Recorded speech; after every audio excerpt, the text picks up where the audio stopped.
지난주 국내 증시가 중동 리스크에 크게 흔들렸습니다. 외국인 매도세가 이어지는 가운데 환율, 유가, 금리까지 시장의 변동성도 큰데요. 과연 지금 시장의 추세가 꺾인 건지 아니면 일시적인 조정 구간인지 곧 다가오는 4월 반등의 실마리까지 오늘은 김영재 SK증권 명동지점 부장님과 이야기 나눠보도록 하겠습니다. 어서 오세요. 네, 안녕하십니까.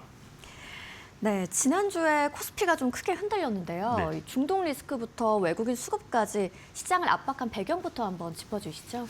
네, 사실 코스피 지난주 상당히 안 좋았는데요. 직전 주에는 지난주는 사실 글로벌 1위였는데 네. 이제 다시 글로벌 최하위로 또 변동성이 확대되었습니다. 네. 코스피가 5.9% 하락했고요. 코스닥 한 2.7% 하락했는데 글로벌 전반적인 조정이었다. 그런 거 보시면 될 것 같습니다. 네. 주간 단위 환율, 금리, 그다음에 국제 유가도 좀 다시 상승해서 이제 WTI 기준으로 이제 99달러 선까지 왔는데 추가적인 상승까지도 지금 염두에 두는 그런 전략이 좀 필요하지 않을까라고 보고 있습니다.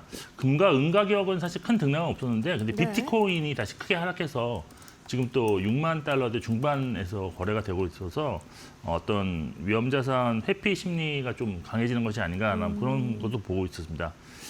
일단 국내 증시가 상대적으로 약세를 보였던 원인은 그 지난주였죠. 그 직전주 반도체 슈퍼 위크가 지나면서 어떤 반도체에 대한 그런 수요 기대감이 줄어드는데 여기에 또 주 후반에는 좀 수요 감소 우려감까지 또 확대될 수 있는 이슈가 나오면서 상당히 좀 안 좋았습니다. 주간을 한번 시기열을 보면 주 초반에는 호르무즈 해협 봉쇄 리스크 재부각되면서 전반적인 약세가 나타났는데 네. 이후 국제유가 다시 하락하고 또 SK 하이닉스 ADR 발행 이런 소식 들으면서 다시 또 반등에 성공하는 모습도 보였습니다. 그렇지만 주 중반에 이제 구글이 메모리 사용량을 6배 정도 절감할 수 있는 터보 컨트롤을 공개하면서 수요 위축 우려감이 기술 전반에 대한 약세를 수반했다라고 보고 있고요. 또 주 후반부에는 이란 전쟁 확장 가능성이 높아지면서 공급 차질 우려감과 함께 유가가 다시 상승하면서 결국 시장은 약세로 마감했는데 지금 주말에 나온 소식으로 보면 지금 예멘에 있는 후티 반군이 이스라엘을 향해서 미사일을 발사하면서 전쟁에 참여했다는 소식이 좀 들려왔는데 호르무즈 해협에 이어서 이제 홍해 남쪽 수송로도 장악할 가능성, 그 사우디를 포함한 주변국들이 참전 가능성이 좀 높아진 것 같습니다. 그래서 네. 이번 주 역시 변동성 장세가 좀 나타날 것이라고 볼 수 있겠습니다. 업종별로 보면 상당히 코스피에서 하락한 종목들이 많았는데 특히 7% 이상 하락해서 좀 하락폭이 컸던 업종이 9.7% 하락한 전기가스와 건설, 그리고 기계, 전기, 전자 업종이 있었습니다. 외국인 수급이 한 주 동안 무려 코스피에서 14조 1천억 원을 순매도해서 지금 6주 연속 순매도가 나타났는데 코스닥도 한 2,600억 정도 순매도를 해서 다시 매도세가 조금 더 확장되는 모습이 나타났습니다. 네. 주요 순매도 종목에는 시가총액 1위, 2위, 3위인 삼성전자, SK하이닉스, 현대차가 있었고요. 순매수 종목에는 하나 에어로스페이스, LG 에너지솔루션, 에코프로 BM이 있는데 2차 전지 관련된 순매수가 코스닥에서도 좀 있었다는 점이 좀 특징이었다고 정리해드리겠습니다. 네, 전반적인 글로벌 조정 분위기 속에서 우리 시장이 좀 특히나 많이 흔들렸던 지난주라고 정리를 해주셨는데 중동 리스크에 금리 환율 상승, 반도체 우려까지 겹치면서 수급이 무너진 한 주였습니다. 또 말씀하신 것처럼 주말 사이에 중동 리스크를 더 키우는 뉴스까지도 더해졌죠. 3월 한 달 동안 외국인이 코스피를 30조 원 넘게 팔았습니다. 이렇게 강한 매도가 나온 배경이 어디에 있는지도 궁금하고요. 네. 순매수로 전환하게 될 시기는 언제쯤으로 보시는지도 궁금하네요. 네, 말씀하신 것처럼 3월에 외국인이 코스피에서 33조 3천억 원 순매도를 했는데 월간 기준으로 사실 지난 2월 달이 제일 많이 팔았습니다. 19조 이상 순매도하면서 제일 많이 팔았는데 지금 3월에 다시 또 새로운 기록을 경신하는 그 모습을 보였습니다. 네. 주요 순매도 종목은 코스피 시총 상위 종목인 삼성전자가 16조 9천억, SK하이닉스 7조 원, 현대차 3조 1천억 원 순매도했는데 이제 일단 시가총액 최상위 종목이 많이 팔렸다는 점은 결국 한국 시장에서 어떤 구조적인 매도세가 진행 중이다라고 볼 수밖에 없는 상황입니다. 네. 매도 원인은 뭐 여러 가지로 파악되어 있는데 일단은 한국 투자에 경험이 많은 이제 오래된 베테랑 펀드 매니저들이 과거 이제 한국 시장 투자 패턴을 반복하고 있다라고 보시면 될 것 같은데 예전에는 한국 시장이 이제 이익 성장률이 높아지는 시기에 주가가 상승했을 경우 이제 그때부터 매도해서 결국 저 PBR에 매도하고 다시 이제 밸류에이션이 높아져서 성장률이 둔화된 그런 시기에 다시 저점에 계속 꾸준히 매수했던 그런 패턴을 지금 반복하면서 수익률 극대화를 추구하고 있는 그런 점이 있고요. 그 두 번째 원인은 포트폴리오 리밸런싱과 함께 올해 수익률이 높았던 종목에 이익을 실현하고 있는데 일단 한국 시장 지수가 상대적으로 글로벌 시장이나 이머징 시장 대비 상대적으로 높게 지금 상승한 면이 있고 또 반도체 대형주의 투자 비중이 상당히 지금 높아진 상황이기 때문에 적절한 비중을 조절하기 위한 그런 지금 매도세가 나오고 있다. 예를 들어서 한국 비중이 전체 이머징 국가에서 뭐 한 10% 정도로 초기에 설정이 되어 있다면 코스피가 상승해서 이것이 뭐 12, 3%까지 올라가면 다시 10%로 맞추는 그런 매도세가 진행이 될 수도 있고 또 이제 국내 시장 안에서는 삼성전자 비중이 뭐 30 정도나 뭐 40 정도로 원래 설정이 되었는데 그것이 50이 넘어가자 다시 뭐 3이나 40% 지금 축소하는 그런 비중 축소를 진행할 수도 있을 것입니다. 그리고 이제 결정적으로 현재 지정 확정 리스크 확대에 따라서 위험 자산 회피 심리로 인한 매도세가 나타나고 있다고 볼 수 있는데요. 사실 이 경우에는 국내 시장은 지금 개인 투자자들이 적극적으로 매수해주고 있어서 아마 다른 시장 대비는 상당히 황금성이 좋다고 할 수가 있겠습니다. 그래서 다른 나라보다는 좀 더 매도세가 클 수 있다라고 볼 수 있고 마지막으로 이제 지금 이란 전쟁과 함께 환율이 지금 많이 크게 뭐 1,500원대 이상에서 지금 상승한 구간이 진입하자 일단 리밸런싱을 계획하고 있던 외국인들이 이때를 기회로 좀 어떤 환차손을 좀 줄인다는 명분이 생기면서 기계적인 매도세로 좀 이어지지 않았나라고 볼 수도 있겠습니다. 그래서 이제 이런 점을 이제 사실 매도세의 원인이라면 순매수 전환 시기는 이 매도세의 원인이 좀 바뀌는 그 전환되는 시기가 이제 순매수 전환 시기라 볼 수 있는데 네. 일단 외국인이 과거에 경험했었던 국내 시장에서의 어떤 이익 지속 기간이 훨씬 더 길어질 수 있다는 그런 확신이 생길 때 좀 순매수로 전환될 수 있을 거라 보고 있고요. 또 코스피 지수가 추가적으로 하락해서 상대적으로 좀 약세 구간이 집에서 다시 비중을 좀 확대해야 되는 그런 필요성이 느낄 때가 또 매수 시점으로 볼 수 있겠습니다. 그리고 일단 가장 크게 기대하는 거는 이제 지정학적 리스크가 감소하는 그런 경우인데요. 네. 이럴 경우 이제 환율이 다시 하락하는 구간에서는 외국인이 오히려 더 적극적으로 그동안 팔아놓은 것이 있기 때문에 순매수에 동참했을 것이다라고 보고 있는데 그나마 좀 다행인 점은 4월에가 이제 실적 시즌이 시작되는 시기로서 삼성전자와 SK 하이닉스 실적 발표에서 아무래도 반도체 어떤 실적 고성장을 추가적으로 확인할 수 있는 그런 기회가 될 수 있는 가능성이 높다는 점에서 저는 그 시기에 맞춰서는 외국인이 그나마 단기적이나마 순매수하지 않을까라고 기대를 하고 있습니다. 결론적으로 현재 구간이 네. 외국인의 매도세의 정점일 가능성은 저는 높다라고 보고 있고요. 또 4월 실적 확인 이후에는 매도세가 좀 크게 줄어드는지도 좀 확인하실 필요는 있지만 그래도 뭐 기대의 끈을 놓치지는 않았으면 좋겠습니다. 네. 지정학 리스크와 환율 부담 속에서 차익 실현까지 겹치면서 대규모 매도가 이어진 상황인데 외국인 매도세의 정점으로 보신다고 이야기해 주셨고요. 순매수로 전환하기 위해선 전쟁의 종식 그리고 환율 하락이라는 조건이 함께 필요할 것 같습니다. 반도체 대형주의 실적 성장성을 확인하는 것도 중요해 보이네요. 참 지금 장세를 보면은 불안하기는 한데요. 기술적으로는 아직 상승 추세가 유지되고 있다고 볼 수 있을까요? 네, 그렇습니다. 사실 뭐 여러 가지 사실 지금 변동성세가 만일 이것이 추세 하락으로 전환된 시점이라면 사실 지금 비중을 확실히 축소해 두는 것이 향후 수익률 확보에 상당히 유리하지 않을까라고 보고 있는데 네. 그래서 이제 여러 가지 방법을 통해서 현재 시장이 그럼 지금 어떤 장세 구간에 진입했느냐라는 것을 좀 확인할 수 있는데 먼저 기술적 분석으로 본다면 지금 사실 중기 추세를 확인하는 방법은 주간 이동평균선을 기준으로 10주간, 30주간의 어떤 가중치를 둬서 거기에 이제 골든 크로스냐, 데드 크로스가 나오냐, 아니면 그 추세가 유지되느냐 이걸 봐야 되는데 이 경우 이제 코스피 같은 경우 작년 2월에 골든 크로스가 난 이후에 아직까지도 한 번도 데드 크로스가 나지 않고 있어서 결국은 코스피 역시 아직은 상승 추세 현상에 놓여 있다라고 볼 수 있고 네. 코스닥 같은 경우는 조금 늦게 작년 5월부터 골든 크로스가 나온 이후에 아직도 이제 중기 우상향 흐름이 유지되고 있는 상황입니다.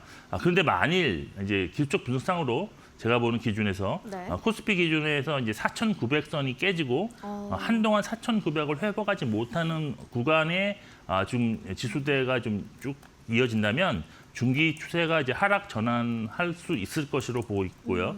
또한 코스닥 같은 경우는 1,020선 미만에서 한동안 거래가 지속된다면 추세가 좀 하락 전환될 수 있기 때문에 결국 4,900선 그다음에 코스닥은 1,000에서 1,020선 요구를 지지를 좀 해주느냐가 상당히 좀 중요한 구간이다라고 보고 있습니다. 그리고 이제 또 하나 또 쉽게 추세를 확인하는 방법은 어떤 각국 중앙은행의 이제 기준금리 결정의 어떤 그런 추세 흐름을 좀 보시는 건데요. 금리 인하 구간에 보통 지수가 상승하고 금리 인상 구간에 지수가 하락하는 것을 고려해서 본다면 현재 구간이 지금 금리 인상 구간이냐 인하 구간이냐가 중요한데 사실 이제 미 연준의 금리 동결 확률이 상당히 높아진 상황에서 추가적인 인하가 안 될 가능성은 있지만 그래도 아직까지는 점도평상으로 보면 연내에 한 차례 인상 가능성은 지금 여지는 남아 있는 상황입니다. 그래서 일단 금리 같은 경우는 시장에 뭐 크게 도움은 되진 않지만 그래도 중립적은 될 것이다라고 봐야 할 것 같고요. 또 주가가 결국은 이익의 어떤 성장을 바탕으로 상승하는 그런 점을 감안했을 때 코스피의 이익 추정치 흐름도 좀 살펴보셔야 되는데요. 작년 말에 지금 코스피 전체 영업이익 전망치가 한 430조 원 됐었는데 현재는 지금 600조 원 이상이고 더 추가적인 언론 보도에 따르면 더 올라가는 그런 추세가 있습니다. 그래서 아직은 추정치가 상향 조정 움직임이 지금 확인되고 있는 상황에서 주가가 여기서 급격하게 빠지지는 않을 것이다. 그래서 결국 하방은 좀 받쳐줄 것이라는 기대감을 지금 실적을 통해서도 알 수 있는 거고 또 이러한 실적을 바탕으로 사실 뭐 밸류에이션을 많이 구해보는데 현재 코스피 PER 밸류에이션이 이제 12월 선행 기준으로 한 10배 초반에서 PER이 형성되어 있는데 이게 최근 5개년 평균인 10.8배보다는 아직도 아래쪽에 있다는 점도 네. 부담이 되지 않는다. 그리고 지금 뭐 시장 에너지를 알 수 있는 하루 평균 거래 대금이 한 50조 원대 초반대까지는 좀 하락했는데 그래도 상당히 높은 수준이고 고객 넥탁금도 지금 111조 원대로 지금 나오고 있는데 물론 3월 달에 기록했던 130조 원보다는 조금 낮아졌지만 아직도 많은 대기 자금이 있다라는 점도 긍정적입니다. 그래서 결국 결론을 내린다면 현재 나타나고 있는 변동성 상태는 추세적 하락 중간 단계라고까지 해석할 필요는 없는 것 같고요. 네. 하방이 존재하는 박스권 장세라고 좀 보이고 결국 이러한 점을 착안한다면 박스권 밴드 하단에 근접했을 때는 주식을 좀 매수할 수 있는 그런 전략으로 활용할 수 있고 또 이것이 아니더라도 결국 추세가 아직 무너지지 않았기 때문에 주식을 보유하고 그냥 아무것도 안 하는 관망하는 그런 전략도 필요한 지금 시장이 아닌가라고 보고 있습니다. 네. 정리를 좀 해보면 아직 추세 자체는 살아있는 가운데 이 코스피는 4,900선, 코스닥은 1,020선을 이탈하는지를 좀 눈여겨보자고 해주셨고 당장은 박스권 대응이 유효한 구간으로 볼 수 있겠습니다. 자, 최근에 바이오주도 좀 다시 움직임이 보이고 있는데 이번에는 좀 어떤 투자 포인트를 중심으로 봐야 할지 궁금합니다. 네, 사실 바이오는 제가 보기에는 가장 특징적인 것은 네. 올해 이제 코스닥의 그 정부가 상당히 이제 시장을 활성화하기 위한 정책들을 많이 도입하고 있는데 그 중에서도 바이오가 시종 상위 종목들이 많이 포진되어 있는 관계로 가장 수혜가 높을 수 있다는 점이 가장 큰 포인트고 최근 들어서 또 조정이 있는 바이오들도 많았고 그리고 지금 최근에 또 코스닥 활성화를 위한 뭐 그런 방안일지 모르지만 액티브 ETF들이 많이 또 나왔습니다. 그래서 뭐 기술전의 액티브도 있고 뭐 코스닥 뭐 액티브도 있었는데 ETF들 중에 바이오 종목들이 대거 좀 포진되면서 시장 관심이 높아지고 있는 것이 투자 포인트라고 볼 수 있겠습니다. 그래서 일단 현재에서 바이오 업종과 관련해서 어떤 선별 전략이 좀 필요하지 않을까라고 본다면 먼저 이제 저는 과거 기술 이전 경험이 있는 종목들에 대한 관심이 지속될 것으로 일단 볼 수밖에 없는 것 같고요. 네. 또한 이제 올해 뭐를 포함해서 향후 추가적인 마일스톤 유입이 좀 확실한 종목들 위주로 관심이 필요하지 않을까라고 보고 있습니다. 최근 그래서 보면 지난주에 특이하게 이제 알테오젠은 큰 상승을 보였는데 네. 그래서 상당히 좀 뭐랄까요, 과거에 어떤 크게 좀 성공했던 경험이 있는 종목 위주로 좀 보시면 좋을 것 같습니다. 그리고 또 올해 또 학회가 상반기에도 많이 진행될 예정인데 상반기 학회 일정을 참고하시고 관련주 중에서 최근 수급이 상당히 개선되고 있는 종목을 좀 주목하실 필요가 있다라고 있습니다. 그래서 제가 한번 그 최근 코스닥 액티브 ETF 3종과 기술 이전 바이오 액티브 ETF에 편입된 종목을 한번 좀 추려봤는데 네. 보니까 종목이 리가켄 바이오, 알테오젠, 알지노믹스, 오른테라픽스, 올릭스 등이 좀 있었는데 이들 종목들의 주가는 뭐 최근 2주, 3주 동안을 비교해봐도 그렇게 뭐 조정다운 조정이 크게 나타나지 않고 오히려 이제 우상하려는 움직임이 나타나고 있다는 게 특징입니다. 그래서 이런 종목들은 좀 관심 종목권에 넣어두시고 잘 관찰하시면 좋을 것 같습니다. 네, 한마디로 바이오 관련해서는 뭐 정책, 수급, 이벤트 모멘텀이 겹치는 종목 중심으로 선별적인 접근이 좀 필요해 보입니다. 자, 이번 주도 다양한 미국 고용 지표의 발표가 예정이 돼 있는데요. 뭐 단기적으로 좀 어떤 전략이 필요할까요? 네, 사실 뭐 이번이 이제 이란 전쟁이 5주차에 진입하게 되는데 앞서 이 전 시간에도 말씀하신 것 같은데 트럼프 대통령이 전쟁 초기에 분명히 4주에서 6주간의 전쟁을 언급했을 만큼 이제 출구 전략을 추구하는 전략들이 조금 나올 가능성이 있습니다. 그래서 지금 네. 사실 뉴스를 보시면 뭐 사실 더 확전한다 아니면 종전이 그동안 있을 것이다 이런 뉴스들이 거의 반복적으로 나오면서 증시가 그에 따라 출렁거리고 뭐 유가도 그에 따라서 움직이는데 일단은 유가를 좀 다시 한번 좀 주목하실 필요가 있다라고 보고 있습니다. 투자 전략은 사실 최근에 정말 똑같은 패턴이 반복되고 있는데 항상 주식 시작하기 주 초반 주말에 안 좋은 소식이 나와서 주 초반에 주식이 하락하기 시작합니다. 그다음에 주 중반까지 다시 반등하는 패턴, 그다음에 주 후반부에 조금 약세 이런 패턴이 거의 매주마다 반복되고 있는데 결국 이런 점을 감안한다면 주 초반에 비중을 확대하고 주 후반부에 비중을 축소하는 전략으로 대응을 하시는 것이 좋다라고 보고 있고요. 이번 주도 뭐 그럴 것 같습니다. 그래서 그리고 이제 또 특이한 점은 삼성전자 감정 실적 발표가 이제 임박한 만큼 이번 주는 삼성전자를 좀 저점 매수하는 전략도 좋아 보인다라고 결론 내리겠습니다. 네, 알겠습니다. 뭐 정리해보면 주 초반은 기회 대응, 그리고 주 후반은 이벤트를 앞둔 리스크 관리가 핵심으로 보입니다. 오늘도 김영자 SK증권 명동지점 부장님과 함께했습니다. 좋은 말씀 고맙습니다.